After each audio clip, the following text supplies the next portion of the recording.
Welcome, everyone, to Nerd of the Rings. Today, we have two very special guests with us, our very own Merry Brandy Buck and Peregrine Took, Dominic Monaghan and Billy Boyd.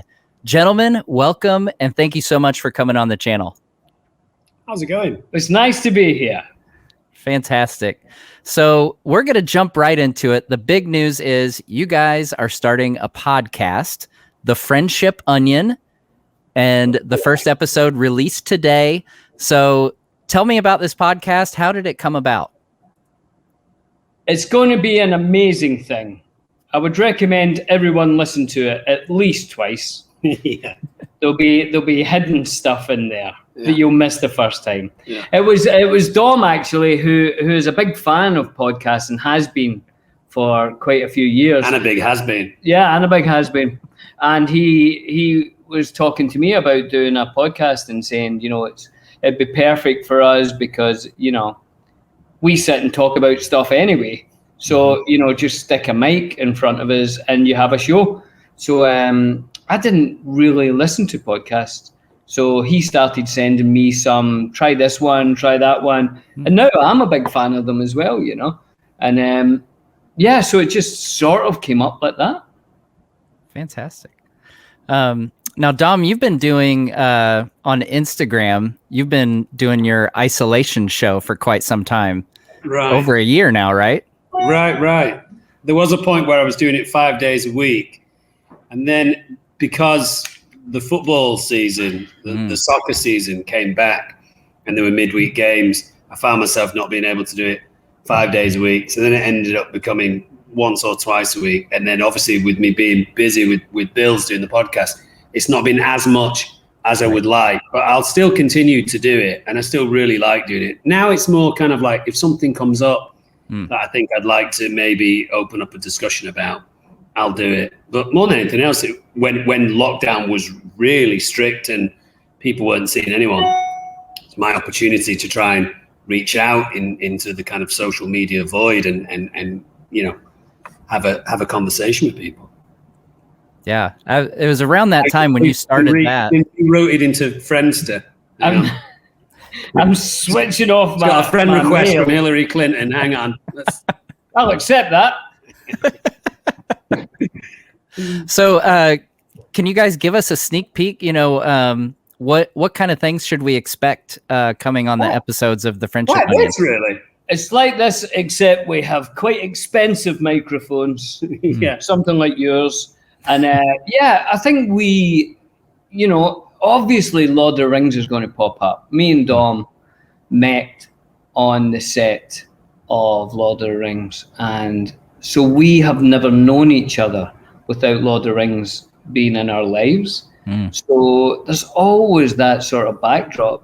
But it's not a Lord of the Rings podcast, we talk about other stuff. If maybe we've watched something this week or an album from our past comes back in and we think, oh, let's talk about that album, it's amazing. Or we're also going to look at food from all over the world, famous food from if someone says, oh, I went to Peru and I tasted this thing, and we'd like you guys to taste it, and we want the listeners, the people that watch the show, to be involved as well.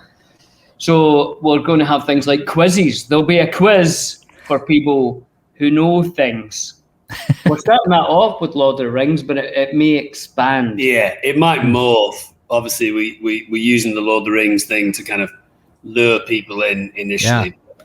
Like Billy said, we're always going to talk about Lord of the Rings because it's a big part of our lives. But honestly, I think you guys will probably talk about Lord of the Rings on your podcast more than we will, because Billy and I will talk about our week in Los Angeles or our week on set somewhere else around the world, or what we've been doing, and then we'll chat Lord of the Rings all the time. And up to now, when we do like the one coming out today, the first episode, we accidentally talk about Lord of the Rings as well, because we'll be talking about something and it will remind us, oh, do you remember when we ate that thing in Wellington when we were filming Rohan? And, so it kind of pops in because it's such a big part of our lives, Yeah.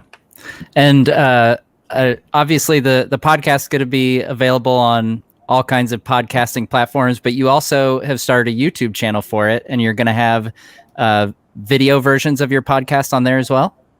Yeah, the podcast that you'll listen to, you can also watch on video format. In fact, I watched it last night, and I needed to make a note to myself to remember that there is a camera on us at all times. Because I just sit around, forget the camera's there, pulling all these weird body shapes and positions and strange faces and stuff, just thinking it's an audio podcast. But was there 3 cameras on us? Oh, yeah, 3 cameras on us at all times. Ooh, I thought that when I watched it as well, and I remember thinking something like that. Yeah. I remember thinking, do you remember? See, we're back to Lord of the Rings in New Zealand here, but when we were in New Zealand, our families would send us stuff from Britain, mm-hmm. to, if you were missing tea bags or some sort of food. Episodes of Big Brother, your sister said. This is what I was going to get on to. Episodes of Big Brother. So Big Brother was like the first series or something. Really? Have you ever seen Big Brother? Have you seen it? Yeah. Mm-hmm. Right. So you know where it is, people stuck in a house. Right. And there's cameras everywhere. And this was series 1, and it was a phenomenon in Britain. A phenomenon. Biggest show in Britain ever. And you couldn't stream anything. So my sister used to send VHS tapes. And they would arrive, and I'd say, a VHS has arrived. And we'd go up to my house and we'd watch like 4 episodes. But I remember us saying, why are they doing that? They know there's cameras. They know, but you forget about cameras. Yeah. So we do that when we're doing the podcast. I actually removed my pants. You did. I put them on quickly again. I was hot. Yeah. So that's the teaser for episode 1 right there. Yeah. You get to see many. Rate and review Billy's pants. So what was it like? You guys mentioned that you met on the set of The Lord of the Rings. So what was it like when you guys first met? I kind of feel like this feels like something you'd ask a married couple or something. But when you guys first met, did you have kind of a connection right away? Like, did you know, this guy's really cool, I really like this guy? I think Billy thought that for sure. I definitely did. No, Billy said this thing the other day, which I thought was really interesting. I've never really thought about this before. That as Brits, myself being English, Billy being Scottish, we grow up in a structure in both of those countries where the kind of pub-based social banter is something that has built into you from kind of the age of 16, 17 onwards. People having fun, cajoling each other, winding each other up, jokes, playing around. And I don't think that culture is quite as strong in the States with, Sean and Elijah's upbringing. So I think we did maybe naturally gravitate to each other because that was the same with myself and Billy and Sean Bean, myself and Billy and Viggo, who were much more kind of pub orientated in their upbringing, Interesting. Yeah. And Dom was kind of late. He was already working on a movie in Europe, so he couldn't get to New Zealand until I think we were there for a couple of weeks. Maybe, really? Yeah, was that long? I think it was a couple of weeks. So we'd already, met everybody in wardrobe and makeup, and we'd had tests for how we were going to look. And I remember it was kind of, as soon as Dom arrived, they took him straight to wardrobe to try a costume or whatever. And that's when I said, I'll come along and meet him. And straight away, pretty much, we hit it off and arranged to meet that night for dinner. And I thought, this is going to be fun, He's got a good sense of humor. And yeah, I think I felt a little behind. Yeah, it was mine.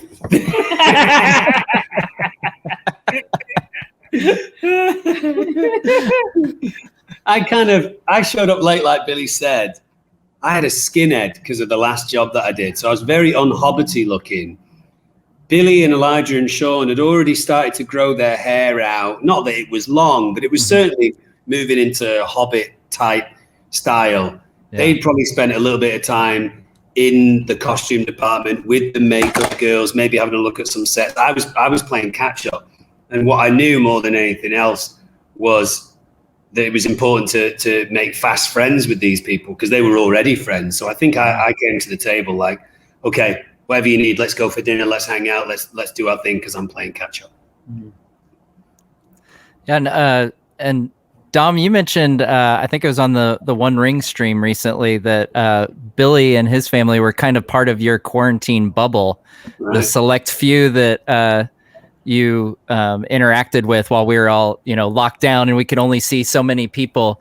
And it's kind of a testament to your guys' friendship. I think that you could the few people that you could be around, and then on top of that, you still want to podcast with this person. I think of some people who kind of got driven crazy by their families during quarantine.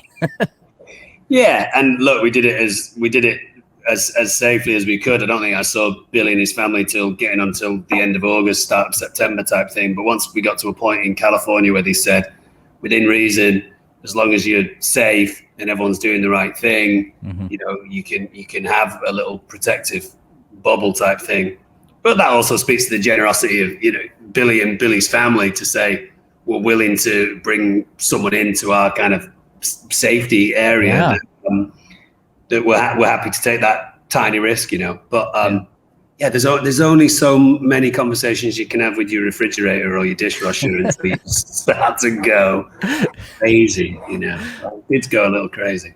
Yeah, I know I think one of y'all posted an Instagram video where you kind of like panned over in the kitchen and the other one was standing there. And I know that was kind of a, among the Tolkien fans, it brightened everyone's day. Like, well, at least Billy and Dom are hanging out together like that. We can all take comfort in that. I think that was New Year's Eve. I think Billy was making kind of a Scottish tribute to New Year's Eve, and I was invited down. So I think Billy was slaving over the stove, and I was. Yes. Cooking. Yeah. I think you did make a pudding that day though, and you made a slight mistake, didn't you? Yeah. You got excited about being a chef. Yeah. So what should I tell you? You tell. No, you tell. I was making an apple and blackberry crumble, a kind of staple, British staple. Yeah. But in making the crumble, I thought, well, I want just a tiny different zing to it than normal. So I added what I thought was a small amount of cayenne pepper, just for a little zip to your bite. I added way too much and it became a spicy crumble. Which is quite a strange flavour. Yeah. Because it's delicious, but also off-putting. I mean, your son was very polite. He was like, no, I liked it. And I had seconds, which he did have seconds. I think he did really like it, actually. Yeah. Wow. It was like an apple pie with Takis. Yeah, I love Takis, and so does Billy's son. Oh, I love Takis. So, yeah, that's an interesting combo. Well, maybe the next thing after your podcast will be a cookbook or something.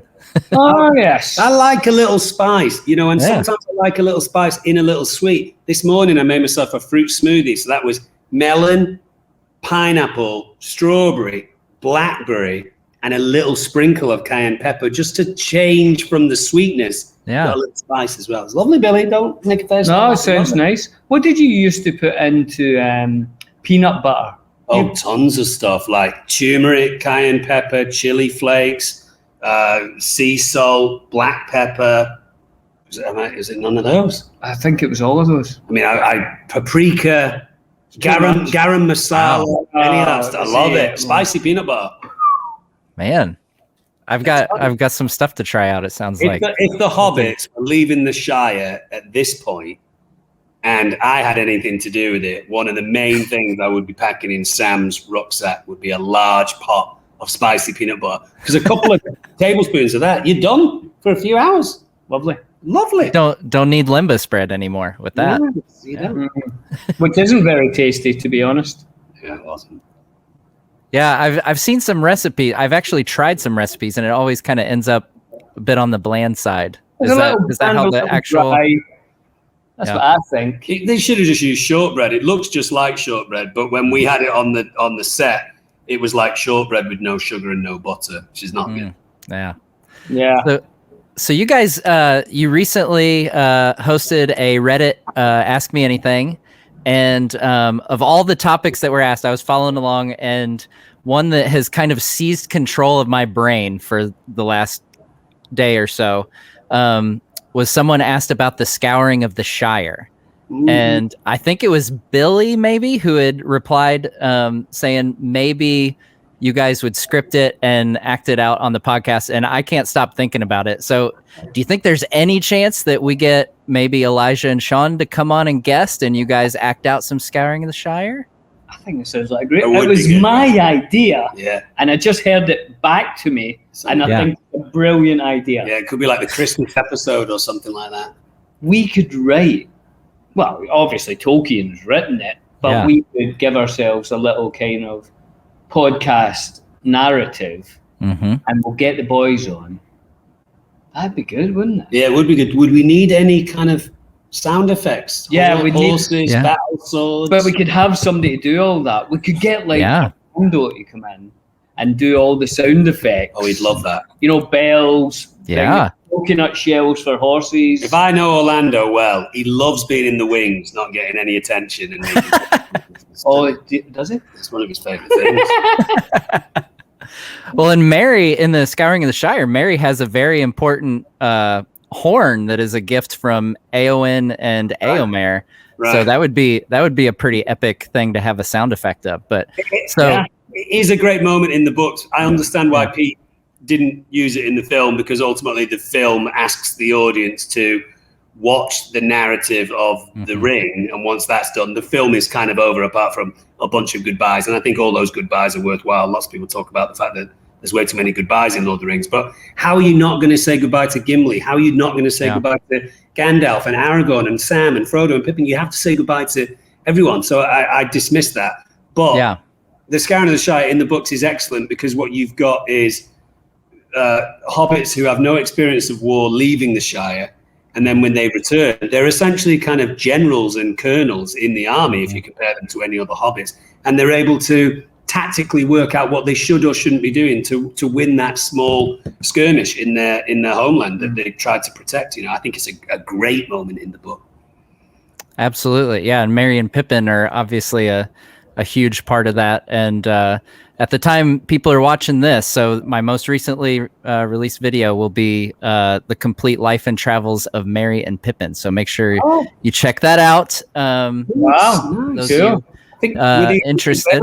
Were they buried next to each other, Merry and Pippin? I think they were buried next to Aragorn together in Gondor. So in the very halls where you all filmed the stuff with Denethor trying to kill Faramir, where all the stewards and kings are buried. They kind of live their lives in the Shire and then go down and spend their last few years with Aragorn, and they're buried beside him. Yeah. A little bit of a kind of a warrior's burial. Is, considering what they went through in their life. Absolutely. I've often buried next to Viggo and you in real life. Mainly Viggo, though, right? I heard it in your voice there. You're kind of tacked on there, Billy, I think. Yeah, I was just kind of, did you hear that? Yeah. I'd love to be buried next to Viggo and you. And Billy. So I asked my Patreon supporters what questions they would like me to ask. And one of the ones that I thought was really interesting is, what's the most important thing you learned while filming Lord of the Rings? It's a big one. Yeah, that's a big question.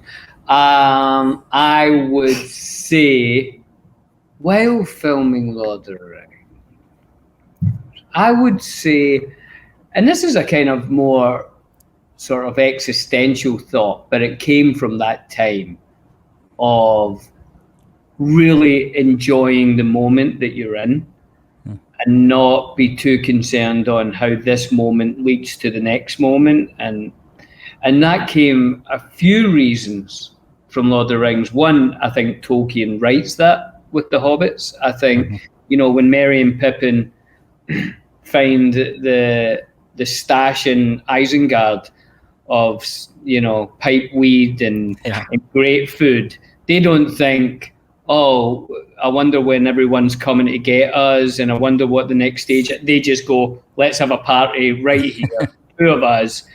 And so it comes from Tolkien, but it also comes, I think, in the filming of it, that, when you had days off and maybe Dom and I would go surfing or something, and we'd honestly say to each other, how beautiful is this that we are spending this time in? He's looking at me then. In New Zealand. We'd spend the whole day together and he'd be like, how beautiful are you? What an amazing day this has been. This has been my favourite day, being able to look at you. So I would think that sort of, enjoying the moment is probably the most important thing. That's a great one. I don't think I can beat that. Yeah. That's a great answer. Yeah. It is. So of the scenes with your characters, what do you look at as being the most meaningful? And this could be, to you personally or to the development of the character. But what scene involving Merry and Pippin in each of your respective roles is most meaningful? I mean, the most important relationship for Merry in the books and in the movies is his relationship with Pippin. So the big moments for Merry are those moments of slight conflict with Pippin, or maybe when there's a misunderstanding between the two of them. The two that stand out for me are when Pippin and Gandalf are hastily leaving from Edoras, and Pippin doesn't really fully grasp the enormity of what's happening. He just thinks, okay, I'm off with Gandalf on some sort of adventure, but I'll see Merry at some point and we'll be all right. And I think Merry thinks, you're going into a place of great peril, and who knows where I'll be as well, because this war is coming closer and closer towards us. And I don't know if we will see each other again, So I think that's a big moment. And then in the Two Towers, when Merry is trying to get Treebeard to get involved in the film, and he's frustrated with his answers, and Pippin tries to kind of comfort Merry to say, look, it's fine, we'll figure something out, we'll go home and life will go on. And I try to, or Merry is trying to implore to Pippin that if we don't do something now, by the time we try and get home, it won't be there, because I know Merry knows that one of the ways that you can appeal to Pippin is to say the Shire is under threat. That's going to really wake him up, So those are the two standout moments for me in the movies. As we're speaking of scenes from the films, are there any scenes that didn't make the theatrical or extended editions that you can recall? That we're looking ahead to, the movies just recently came out on 4K. They're releasing this Ultimate Edition. I'm crossing my fingers that there'll be some deleted scenes we haven't seen before. One that came to my mind was this. I believe it's from one of the trailers, from the early trailers of Return of the King. That was remember the first take that we were talking about the other day? Oh, yeah. And they did the alternate where you come find me. This is based on the first one, where you and I are actually in the battle, and then we walk off. Do you remember? I have no memory of that. I remember that. So I'm kind of almost, not quite mortally wounded, but certainly I've been hurt. You've pulled a hammy, I'm not sure. We could have pulled a hammy, yeah. You and I can't defend ourselves, and you're looking for help. And eventually there forms like a path behind us, and you pick me up and kind of drag me off into what we think is safety. And they didn't use that because Pete wanted more desperation in terms of maybe Merry is dead and Pippin can't find him, and that's the story that he told instead of the two of us still being together. It's a great image, though. Yeah. Great helmet, by the way. Do you know this what? is Pelennor Fields. I did everything to not wear that helmet. The original helmet that I had to wear, because it's written in the book, and it talks about having great wings. Right. And so it still has sort of sculpted wings in the side here. But when they first made them, they actually had wings like huge. Yeah. I don't have the biggest head, and these huge. I was like, I honestly thought it was a joke when I first tried it, because it was honestly about that size. But I saw someone else wearing, someone else in the movie was wearing one like that, and it looked amazing. But on me, it looked ridiculous. There was a scene that never got shot that we kept pitching to Pete. And Pete loved it, and he would laugh every time that we pitched it to him, but he just didn't think that it necessarily worked for the tone of Lord of the Rings. It almost turned into a little bit of a parody, which is in the Fellowship. Before we know Aragorn before we know Strider as Aragorn, we still think of him as this kind of slightly stinky ranger that is, not that nice to us. There was a proposed scene where he's kind of carving up a deer for us to eat over the campfire at night, and he's having a quiet little contemplative. Nice, well thank done. you. Yeah. Contemplative moment to himself. Maybe he's singing a little elvish song to himself or something like that. And the three hobbits are sleeping. Pippin's awake. Pippin comes over just to keep him company and spend some time with him. But unfortunately, Pippin farts at that moment. Just lets out a very slow. And Strider just looks at him like, "What is your problem?" And Billy just shrugs his shoulders and walks off. He pitched it, or at least I think Billy pitched it to Pete. And Pete loved it. He was always laughing when we pitched it to him. But he just said it didn't quite, it was moving into parody, Yeah, it would definitely. I can't think about ones that are filmed, can you? Not really. I mean, so long I bet ago. there is some. I bet there is some stuff, but I can't think what it would be. So long ago. It's more Peter Jackson question that. Yeah. I know there is a lot of footage. Yeah. I know whether it's of different. There must be scenes that aren't in the film. And I know for a fact there is. Yeah. But I can't think what they are. But there's certainly a lot of footage, and it was shot on film, obviously, at that time. So that film is in somewhere. Oh wow. Oh, Yeah, so this. They never use that. That's Right. What Elijah would look like if he had been taken over by the ring and kind of moved into more of a Gollum-esque place. But I think they thought that they'd got that with the Ian Holm moment. Sorry. Ah, yes. They didn't need it with Elijah. I seem to remember in that scene in the bar when you and I are drinking about, the only beer for the brave and true comes from the Green Dragon. I seem to remember a few alternate, different extended scenes there of Pete saying, "Be drunk on the table," or you stumble and you pick him up, or come towards the end of a joke and make the whole table laugh. Do you remember? I think we did a few alts like that. That's what I feel as if there's stuff in the Shire that we shot. Yeah. Now, was there? I know that there's been a photo shared by Miranda Otto before of what looks like her and Faramir dressed up like they're getting married. Was there ever a scene shot of their wedding? I wasn't there. Okay. Not sure. No, I don't. You hung about. I hung about with Miranda a little bit, but none of the stuff that she obviously did with Daisy Wenham. Wouldn't surprise me though. Yeah. So we've over the years we've learned some of the hidden trivia, whether by the special features on the DVDs and stuff like that. For example, we know Viggo broke his toe when he kicks the helmet of the orc when he's searching for you guys. Are there any moments like that with your characters that you remember from filming? Billy, I think I read somewhere that you had a surfing accident. Yeah, I broke my pinky. I don't know if you know about a surfboard, but there's a little hole in the back of a surfboard for putting the leg rope in. It's just a little hole. And I'm a terrible surfer, and I was even worse then. And I went to grab my board, and my pinky went in this little hole just as a wave came, and it broke my pinky. So I had to go to the doctor, and they gave me like a splint, and the splint was huge. And he says you have to wear it, and it kind of puts your finger up that way. And he says you have to wear this for 4 weeks or whatever it was. Wow. Otherwise, your pinky will always be bent.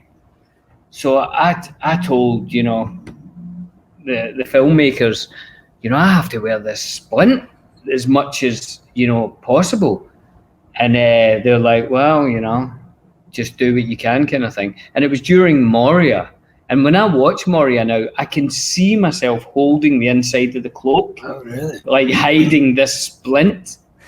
And then a couple of weeks into it, I remember Weta coming, and they'd made a splint that looked like a pinky. So when I was on set, I could take the actual big splint off, and I slipped on this pinky splint. So it looked just like I had a big pinky, basically. But I still couldn't bend it. So when I'm holding my sword, I hold it like I've got a nice cup of tea or something. Pinky's out like this, you know. So, and that's about the only time I got hurt, which is amazing when you think all the things that we did. Yeah. None of you get hurt. Well, you stood in that thing. Well, I got the splinter, yeah, which I still have at home. And none of us really got sick either, did we? That was an interesting thing. Like, you think in kind of a, 2 calendar years-ish, it was almost 2 years filming, that there'd be extended periods of someone, having a head cold or whatever for a week, or flu going around the crew. None of us really got sick, Spirulina. Lots of spirulina. Yeah. Keeps you healthy, that. It does. It's a healthy nation, New Zealand, Yeah.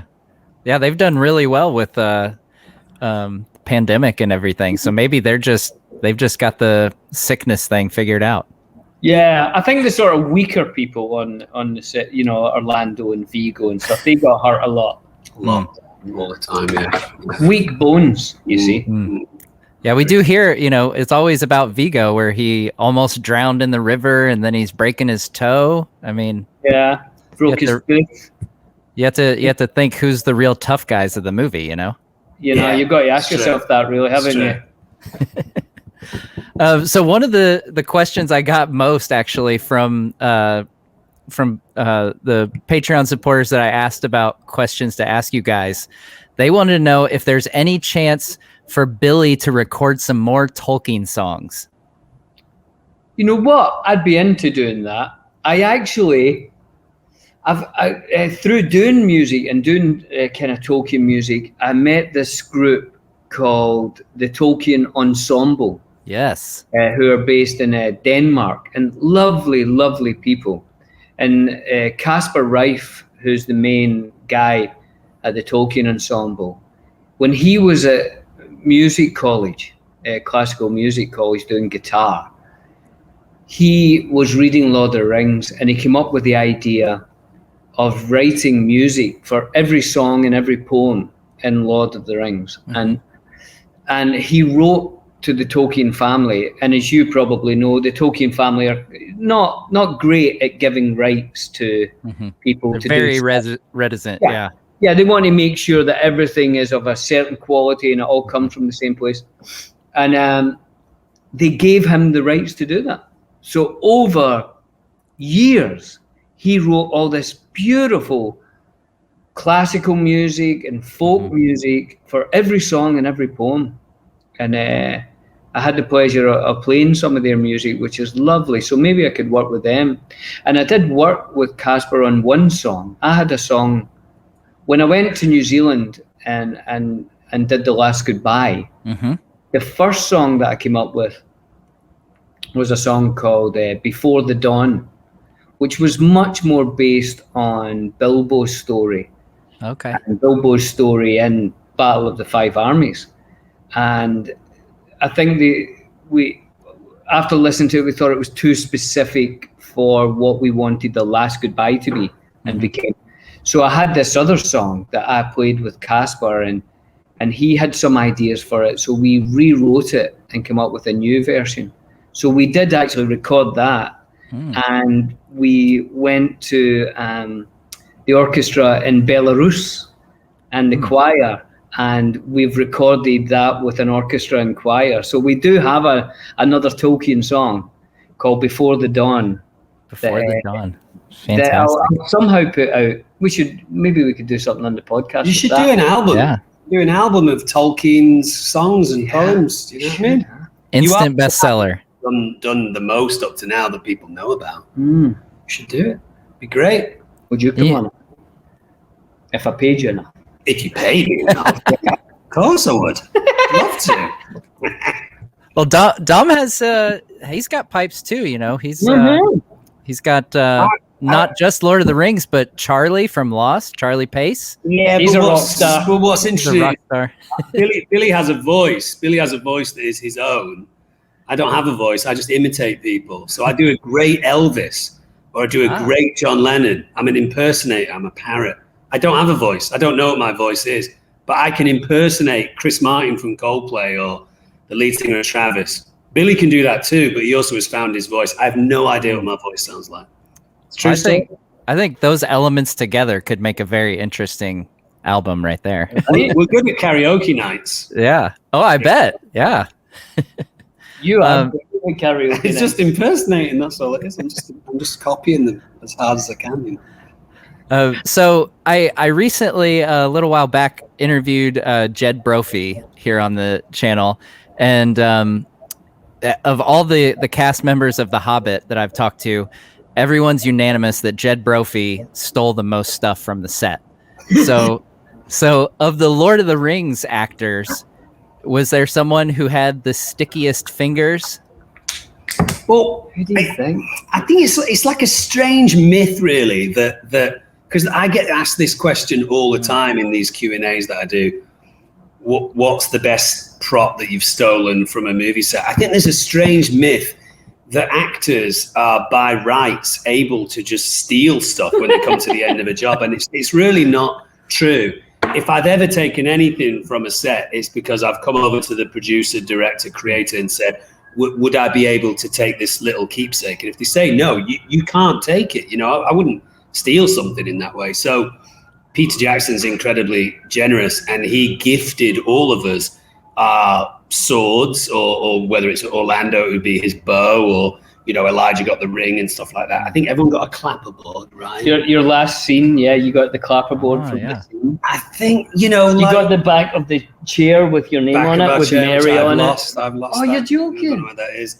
I think Viggo was brilliant at kind of creating his own keepsakes along the way. So Viggo, amazing artist, would have like blank pieces of paper up in his makeup trailer or on different parts of the set at times that he's working on. And he'd ask people to come along and contribute, add a little thing if they have time. So Viggo walked away with a lot of things that he kind of co-created.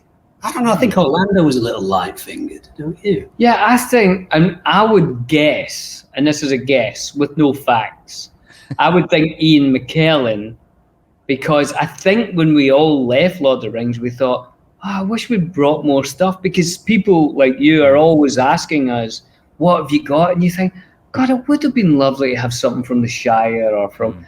And I think because Ian went back, I think he went back with the thought, I'm going to take some stuff this time. But I think he would do it in the way that Dom said. You would ask the people, can I have this? Yeah, you always ask. Because I think I did hear that he got like a knocker from a door or something. Nice big pair of knockers, as it were. He's always had good knockers, Ian. Oh man! So one of the things that I've always appreciated about these films, they seem special not in just how great of movies they are, but also the fans far and away love all the cast, and it seems that feeling is reciprocated. It feels like the cast really enjoys the fans. It's something I've, looking at other fandoms, other things that I'm a fan of, it just never quite reaches that level. What's so, is that your experience as well? Do you get that sense? I mean, certainly in terms of anything else that I've ever done, I've been lucky enough to be involved in some other things that have fandoms, but it's not the same level of kind of affectionate fandom that you get from Lord of the Rings. I wonder if it's maybe some of the kind of values that Tolkien puts in those books and then Pete takes and puts into the movies, companionship, fellowship, looking after each other, never giving up on your fellow man, sacrificing yourself for the group type thing. I wonder if that kind of permeates through the society. Yeah, I think both me and Dom have problems with the word fan. It's a hard word to say, fans of the show or fans of. So because we wanted the fans to be involved in this podcast very much. So, you know, we have an email where people can, you know, write in, you know, not just questions, but maybe what they would like to hear on the podcast or see. And also there's a voicemail, isn't there? Where it's right there. Yeah. Oh, there we go. Yeah, so you can actually leave voicemails that we will hear. Maybe it is a question, but it could also be a suggestion, or just, you know, maybe what Lord of the Rings meant to their life. Why are they still fans? And, you know, and so if you guys are just listening, sorry, Bill. If you guys are just listening to the podcast right now, you can leave that voice message at speakpipe.com/The Friendship Onion. Leave us a message. Tell us what Lord of the Rings means to you. Tell us why you think you should be on the show. Tell us what you want to see on the show. Who knows? Maybe you'll make it onto the show. And even if it's not Lord of the Rings, you know, what you love some film, or, you know, there's an album you heard. Could you guys talk about this album because we love it, or, you know, anything? Fantastic. Yeah, that's a great feature. I'm really excited to see how that comes into play with the show and everything, with the podcast. Because I think that's going to morph the show. It will change because of what people want to see and want to hear, you know. Great. So Billy, I wanted to ask you about your scream during the fireworks in Fellowship of the Ring. So I actually have it here. Let me see if I can pull it up. Okay. It's quite high pitched, isn't it? It's quite high pitched. Quite feminine. Yeah. Quite genuine as well. Yeah. I was thinking, like, that should replace the Wilhelm scream that, you know, people used in countless movies and everything. We should have the Boyd scream. Exactly, or the Pippin scream. I think it should, because it's authentic. We ADR'd a lot of virtually everything from those movies because of wind machines, and, you know, there was always outside noises. So we dubbed a lot of it. But from what I hear, that is the original scream, because I didn't know that, like, the firework was on a piece of fishing wire, and we did get told that it was going to go up in the air, but nobody told us that it was going to make a noise or that fireworks were going to come out the bottom of it. So I honestly did get a fright, and I did scream quite high. Yeah, it was. Yeah. But Dom, you seem to keep your cool. I guess you weren't as freaked out by it. I probably screamed my heart out, but because Billy was so high pitched and feminine, you just can't hear it. You know, he stole the show. He stole the show. Awesome. Well, I know we're fun away with it as well. That was a great day. I love stuff like that. Yeah, it's a great introduction to Merry and Pippin, because it kicks them right off. You know, you see them on the outskirts, kind of being mischievous and you know, nipping around the back of curtains and stuff like that. But then when you fully get introduced to them in the fireworks scene, you just think, what are these two idiots up to? You know. And then that's it for the rest of the movie, pretty much. You want them to revert back to that carefreeness, you know. I remember that day when we ran into the tent. The tent rope was kind of, you know, hanging down. And during rehearsals, I thought, this will be funny. So when I hand him the firework, I run as if I haven't seen it, and it gets me in the neck. So I go, oh, gee. And I look for him, and he hasn't seen it. And I go off. And I said, did you see that, Pete? And he said, yeah. He said, you should have kept that for the take. I said, oh, can I do it in the take? And he went, no. I said, I bet if I'd done it in the take, they would have used it. Yeah, probably would have. Was there any things you did in takes that you were surprised that they kept? There's a few lines that, like, there's a line when we're trying to get Treebeard to come with us, and I say, the closer you are to danger, the further you are from harm, which I kind of made up on the day. Really? I was surprised when that get kept in, I think. Yeah. Because I thought, well, maybe that's just a little too daft, you know. I just like the fact that Pete was so free with his choices. You know, he didn't always pick the most polished, most audibly clear, most pristine looking. There's a moment in the Midgewater marshes where we're all being attacked by midges and we've got mud all over our face and covered in, dirty, stagnant water. And I say, what do they eat when they can't get hobbit? And I like slap myself in the face. And there's like, we just look crazy. And it's a big, ugly wide shot. And Pete chose that because he wanted to see the hobbits really going through it, So yeah, those moments are great. There's going to be 3 or 4 of these. Just 3 today. There's usually 4, I think. 3's a disappointment. Yeah, let down. Yeah. That's probably a regular on the podcast as well, I take it. Yeah, I do sneeze a lot, yeah. You do sneeze quite a bit. I think I must have Spicy peanut butter. Maybe you're allergic to it. Probably that. I'm usually one and done, which is not that interesting, but I tell you what is interesting. I'm like that with hiccups. If I get the hiccups, 1 hiccup done. No way. What? That's why you'll never see me hiccup. So I'll eat something that'll give me the hiccups and I'll go, that'll be it. My body goes, okay, hiccups, finished. Do you know there was a woman who had hiccups for 85 years? Poor thing. That's really sad. Yeah. That's tough. Yeah. Man, one hiccup. I feel like you should be studied by a scientist or something. It's weird, right? That's weird. It used to be like that. I used to get hiccups, and then at some point in my mid-20s, my body just said, we know what these are. You only need to show it to us once, and we'll take care of it. So I go, it might be. You know what I think it is? This is a theory that came out of nowhere, but I thought about this, and I thought, yeah, that's right. Because actors are forced to control their larynx, their voice box quite a lot, I wonder if my system has such a great control of a spasming larynx that it just goes, 1, and you're done. Well, if that was true, then Judi Dench would never... She never gets hiccups. Another thing about Judi Dench, she always knows what time it is to the exact minute. Really? Doesn't have a watch. If you say, here, what time is it? It's 22 minutes past 4. I'll be bang on. I'd love to work with Judi Dench. Love watching because of the time thing. Yeah. Amazing. I love watching her work. She's so natural and free and brilliant. And you'd never miss the bus. Should have her on the podcast. You'll be nice and prompt. Billy was friends with her. Didn't you do a play with her daughter? I did do a play with her daughter, who's a lovely person as well. So yeah, maybe we could do that. Get Judy on the phone. If we ask Ian McKellen, he'll get Judy on the phone for us. Easy. That was his Lady M. Macbeth, yeah. Sorry, I said Macbeth. No, it's all right. We're not in the theatre. I think it's okay. Wow. Well, I know we're getting close on our time here, so I've got some questions in kind of a lightning round here. We're gonna fire off for you. Right. So if you were to return to Middle Earth in a future adaptation, but not as Merry and Pippin, what race of being would you want to portray? Are we still allowed to be hobbits?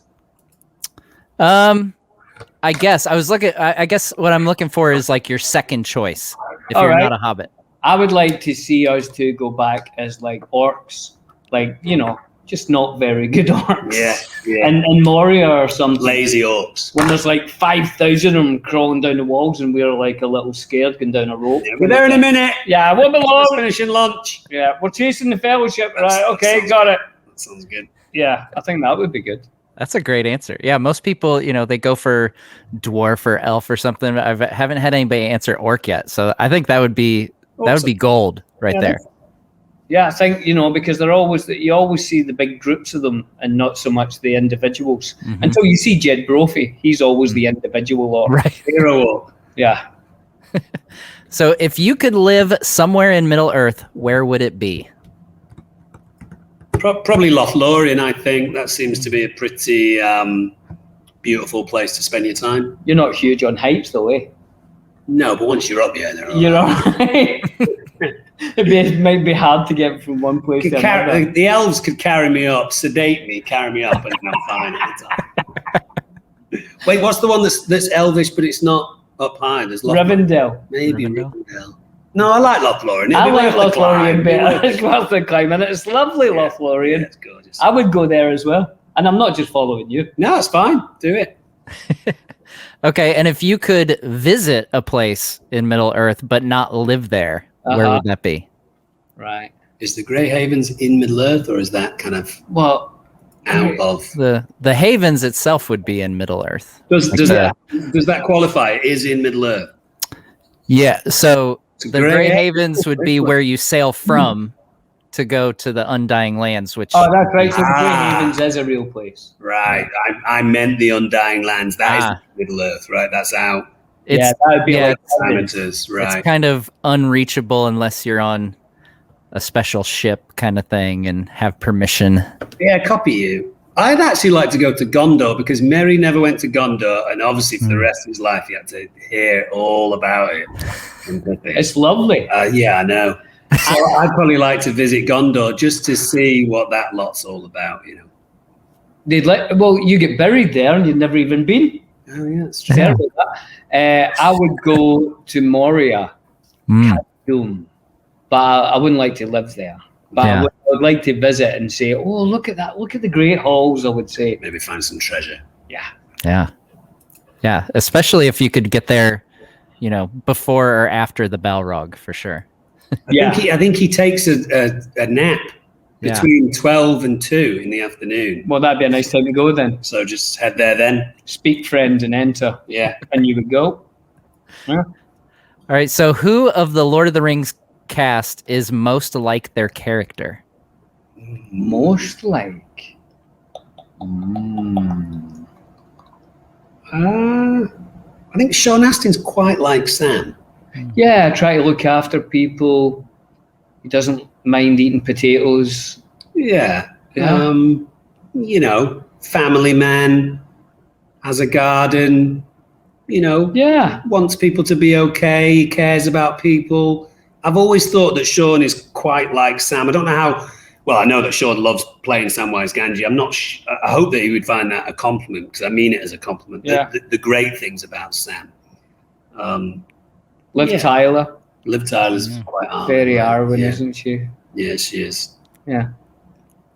All right. And besides each other, who would you say is the funniest of the Lord of the Rings cast? Nobody else was. Nobody else is funny. Remotely funny. As I remember it. Some people are accidentally funny, aren't they? I mean, Orlando can be pretty funny. He doesn't mean it, I don't think, a lot of the times, but he's hilarious. Yeah. Viggo. Sean Bean's funny. Sean Bean's funny. I think those are kind of the standouts. Kate Blanchett she tells a good dirty joke. Kate Blanchett, let me tell you. I think maybe Viggo. Remember, we always thought that Viggo's funny, but he's in a completely different lane. You know, he's funny. He thinks it's funny. He's not going to deviate from what he thinks is funny, and you're either in or you're not interested. Yeah, he's went to you know, the left of comedy. Yeah. He's past the kind of all the crazy stuff, and you're either with it or you're not. Yeah. But he can be funny, yeah.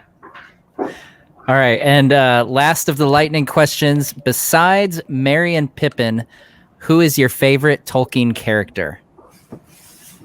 Tom Bombadil. I like the sort of age and how wise he is and how nothing really affects him. He's sort of, you know, older than the wizards, older than the Ents even. I think he's a really wonderful character. Yeah, I like Tom Bombadil as well. I like Treebeard probably for the same reasons, just kind of connected to nature, lets most of the things that seem to annoy us pass him by because he just thinks, well, I'm here, the sun's shining, I'm in a secluded part of the world, I'll be okay. I like his ideals and his morals. It seems kind of cool. Fantastic. Well, thank you guys, Billy and Dom. Thank you so much. Excuse me. Thank you so much for coming on the channel today. Once again, it is the Friendship Onion podcast. And where can we find it, guys?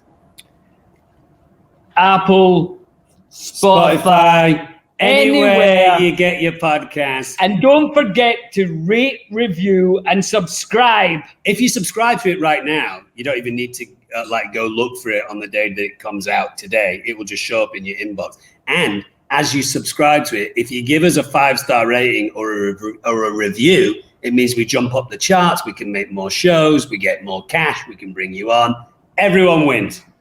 Thanks, Matt. It's a win-win situation. Thank you. Fantastic. Yes. And make sure that here on YouTube, you also go subscribe to their channel on YouTube. They've got the video podcast there. So I know there's a good number of you guys watching. You had a great time listening to Billy and Dom today. So show them some love. Go over to their YouTube channel, go to their podcast platforms, and listen to The Friendship Onion out today. Thank you, everyone, for watching, and we'll see you next time on Nerd of the Rings. Thank you. Thanks, Bye. Matt.